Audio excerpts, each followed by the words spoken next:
Que le Seigneur soit avec vous. et avec votre esprit. Évangile de Jésus-Christ selon saint Marc. Gloire à toi, Seigneur. En ce temps-là, appelant de nouveau la foule, Jésus lui disait : « Écoutez-moi tous et comprenez bien. Rien de ce qui est extérieur à l'homme et qui entre en lui ne peut le rendre impur. Mais ce qui sort de l'homme, voilà ce qui rend l'homme impur. » Quand il eut quitté la foule pour entrer à la maison, ses disciples l'interrogeaient sur cette parabole. Alors il leur dit : « Êtes-vous donc sans intelligence, vous aussi ? Ne comprenez-vous pas que tout ce qui entre dans l'homme, en venant du dehors, ne peut pas le rendre impur, parce que cela n'entre pas dans son cœur, mais dans son ventre, pour être éliminé ? C'est ainsi que Jésus déclarait purs tous les aliments. Il leur dit encore : ce qui sort de l'homme, c'est cela qui le rend impur. Car c'est du dedans du cœur de l'homme que sortent les pensées perverses, inconduite, vol, meurtre, adultère, cupidité, méchanceté, fraude, débauche, envie, diffamation, orgueil et démesure. Tout ce mal vient du dedans et rend l'homme impur. Acclamons la parole de Dieu.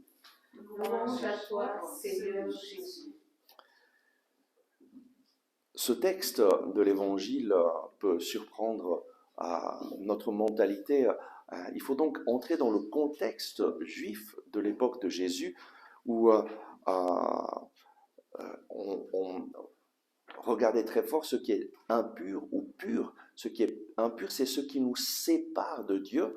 Et dans la mentalité juive, ce qui nous séparait de Dieu, ça peut être aussi des aliments comme le porc. Le porc était un aliment impur et d'autres aliments étaient impurs et séparés de Dieu.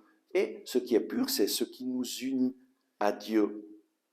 Et Jésus répond dans ce contexte, rien de ce qui est extérieur à l'homme et qui entre en lui ne peut le rendre impur. C'est ainsi que Jésus déclarait purs tous les aliments. Et donc, ce n'est pas quelque chose que nous mangeons qui va nous rendre impurs ou purs, qui va nous séparer de Dieu ou pas, mais c'est ce qui sort de nous, ce qui sort de l'homme. C'est cela qui le rend impur, nous dit Jésus. Car c'est du dedans de l'homme que sortent des pensées perverses, inconduite, vol, meurtre, adultère, cupidité, méchanceté, fraude, débauche, envie, diffamation, orgueil et démesure. Tout ce mal vient du dedans de l'homme, et c'est cela qui le rend impur. Et donc, comment rester pur? Comment nous maintenir unis à Dieu? Comment éviter le mal? Simplement en dirigeant nos pensées vers le Seigneur, constamment. Et c'est ce que je voudrais voir avec vous maintenant dans le psaume que nous avons lu, qui nous indique vraiment ce chemin de la pureté, ce chemin de la communion avec Dieu. Et le premier point que nous indique le psaume, c'est « Dirige ton chemin vers le Seigneur. Fais-lui confiance et lui, il agira. » Dirige ton chemin vers le Seigneur, fais-lui confiance et lui, il agira. Dirigeons nos pensées vers le Seigneur en tout temps, comptons sur lui, faisons-lui confiance et lui agira. Mais comment nous diriger vers le Seigneur, diriger nos pensées vers le Seigneur? L'Église a toujours reconnu la présence du Seigneur dans la parole de Dieu et dans l'Eucharistie. Et nous avons toujours vénéré la présence réelle du Seigneur dans la parole de Dieu et dans l'Eucharistie. Dieu se manifeste, se communique à nous à travers sa parole et à travers l'Eucharistie. Et donc, dirige ton chemin vers le Seigneur. Qu'est-ce que cela signifie concrètement pour nous? Chaque jour, prends la parole de Dieu en main. La Bible, et nous le savons, la Bible est faite de deux testaments, l'Ancien Testament et le Nouveau Testament. L'Ancien Testament est une préparation du peuple d'Israël pour qu'il reconnaisse le Messie. Le Nouveau Testament, c'est l'histoire de Jésus et de la première communauté chrétienne. Et donc, commençons par lire le Nouveau Testament. Commençons par lire les évangiles qui nous parlent directement de Jésus. Et puis le reste du Nouveau Testament, les actes des apôtres, les lettres des apôtres, qui nous parlent de comment la première communauté chrétienne a vécu cette relation avec Jésus. Et donc, tous les jours, prends la parole de Dieu en main et lis-la en disant « Seigneur, parle-moi, je dirige mon chemin vers toi, je veux marcher avec toi ». Et puis, une autre manifestation de la présence du Seigneur, c'est l'Eucharistie. Et l'Église nous invite à participer à l'Eucharistie au moins, au minimum, une fois par semaine, le dimanche, pour recevoir Jésus dans notre vie et nous unir à tout ce que Jésus a fait il y a 2000 ans, en s'offrant en sacrifice d'expiation pour nos péchés. Jésus est mort pour nous, nous a pardonné, et dans l'Eucharistie, nous accueillons ce Jésus dans notre vie. Dirige ton chemin vers le Seigneur, fais-lui confiance et lui, il agira. Lui faire confiance, c'est mettre notre confiance en une personne, Jésus, et en tout ce que Jésus a fait lorsqu'il est venu sur cette terre, en tout ce que Jésus a dit. Fais-lui confiance et lui, il agira. Donc ça, c'est la première chose à faire pour nous maintenir unis à Dieu. Dirige ton chemin, dirige tes pensées vers le Seigneur en lisant sa parole et priant avec sa parole chaque jour et en participant à l'Eucharistie. Deuxième conseil que nous donne le psaume, les lèvres du juste redisent la sagesse. La sagesse, c'est la parole de Dieu. Dieu parle et nous donne des paroles de sagesse pour que nous puissions connaître qui il est et connaître sa volonté. Et donc les lèvres du juste redisent la sagesse. Il s'agit de répéter la parole de Dieu que nous avons lue, de répéter les paroles qui nous ont touchés, les paroles de vie.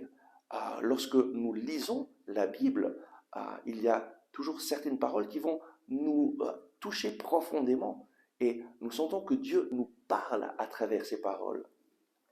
Répétons ces paroles, répétons-les jusqu'à ce qu'elles s'impriment dans nos pensées, dans notre cœur et qu'elles deviennent notre façon d'agir, notre façon de penser.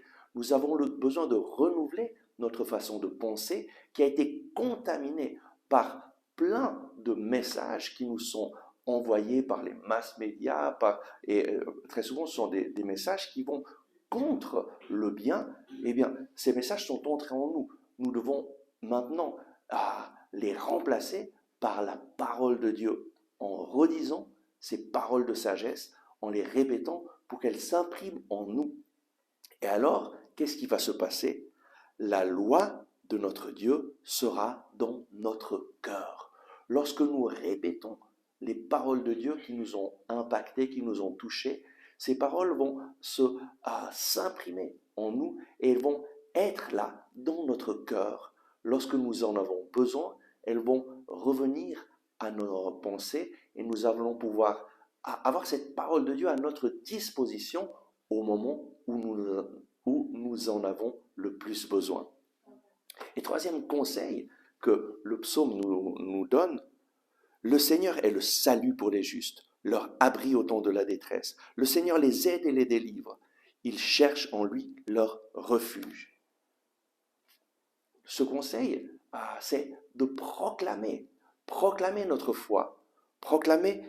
foi durant le jour. Ces choses, cette parole de Dieu que nous avons lue, qui s'est imprimée en nous lorsque nous l'avons répétée, durant le jour, nous pouvons proclamer notre foi. Seigneur, tu es mon salut. Seigneur, tu es mon abri en tout temps. Seigneur, tu m'aides. Seigneur Jésus, tu me délivres. Seigneur Jésus, je t'aime. Seigneur Jésus, en toi, j'ai mon refuge. Remercie le Seigneur Jésus tout au long du jour pour sa présence à tes côtés. Remercie-le pour tout ce qu'il a fait pour toi. Proclame ta foi tout au long du jour. Et alors, tu vas rester dans la présence du Seigneur. Donc aujourd'hui, le Seigneur nous indique comment nous maintenir unis à Dieu, comment nous maintenir purs. Et les trois indications que nous donne le psaume, c'est d'abord, dirige ton chemin vers le Seigneur. Pense à lui en lisant sa parole chaque jour, en recevant sa parole dans ta vie. Pense à lui en recevant l'Eucharistie au moins une fois par semaine, en participant à l'Eucharistie, en accueillant Jésus dans ta vie. Au moins une fois par semaine, nous avons besoin de renouveler notre adhésion à Jésus en le recevant dans l'Eucharistie. Deuxième conseil, répète la parole de Dieu. Les lèvres du juste redisent la sagesse. Répète les paroles qui t'ont touché, répète-les jusqu'à ce qu'elles s'impriment dans ton cœur et qu'elles soient présentes dans ton cœur. Troisième conseil, ces paroles qui sont présentes dans ton cœur, durant la journée, proclame-les. Proclame la présence de Jésus à tes côtés. Remercie-le parce qu'il t'accompagne. Remercie-le parce qu'il est là avec toi. Remercie-le parce qu'il prend soin de toi. Il est ton abri, il est ta force, il est ton refuge. Et alors, en suivant ces trois conseils, tu vas rester uni au Seigneur.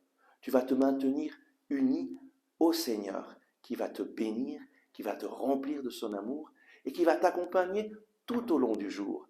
Et tu seras toujours plus conscient de sa présence qui t'accompagne. Tu seras toujours plus conscient qu'il t'aime et qu'il est avec toi. Merci Seigneur. Merci Seigneur pour ces conseils que tu nous donnes.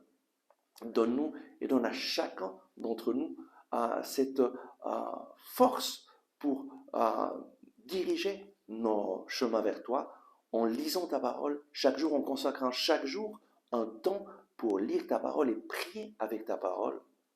Donne-nous Seigneur d'être fidèles à l'Eucharistie et de participer au moins le dimanche à l'Eucharistie pour te recevoir dans notre cœur, dans notre vie. Donne-nous Seigneur de répéter ces belles paroles que tu nous donnes pour qu'elles s'impriment dans notre cœur. Et donne-nous Seigneur de vivre tout au long du jour en te remerciant et en proclamant les belles promesses que tu nous as données. Amen. Merci d'avoir regardé ce message. Si vous l'avez aimé, je vous invite à cliquer sur le bouton « J'aime ». C'est très important en effet de cliquer sur le bouton « J'aime » afin que les moteurs de recherche de YouTube fassent voir ce message à d'autres personnes qui sinon ne le verraient jamais. Et de cette façon, vous nous aidez à rejoindre de nouvelles personnes. Je vous invite aussi à vous inscrire à notre chaîne YouTube si vous ne l'avez pas encore fait et à partager ce message avec vos amis. Ensemble avec ma communauté, nous prions pour vous et pour votre famille. À demain!